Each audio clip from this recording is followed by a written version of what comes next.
Hello বন্ধুগণ, সবাই কেমন আছেন? আশা করি সবাই ভালোই আছেন। আজকে এসেছি নতুন একটি রেসিপি নিয়ে। রেসিপির নাম হচ্ছে ঢেঁড়স দিয়ে ডিমের ভাজি। বন্ধুগণ, এই রেসিপিটি বানানোর জন্য প্রথমে নিলাম কিছু মরিচ, কিছু রসুন, কিছু পেঁয়াজ, সাথে নিয়ে নিলাম কিছু আলু। এদিকে ডিম দুটো ভেঙে ওর মধ্যে কিছু হলদি, কিছু লবণ দিয়ে একটু গুলে নেব টুম করে। তারপর তেলটা গরম হওয়ার পর রসুনগুলো দিয়ে দিলাম, পেঁয়াজ কুচি, মরিচগুলো দিয়ে দিলাম, একটু হলুদের গুঁড়ো, লবণ দিয়ে একটু ভালোভাবে নেড়ে ছেড়ে দিয়ে দিলাম।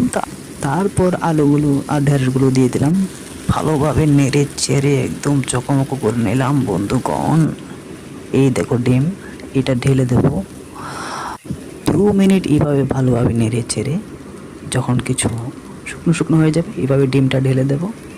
ঠিক আছে, তারপর ভালোভাবে নেড়ে চেড়ে একদম রেডি হয়ে গেল ডিম ঢেঁড়সের ভাজি। একদম খুব কম সময়ের মধ্যে হয়ে গেল আমাদের। সবাইকে দাওয়াত রইল, ধন্যবাদ।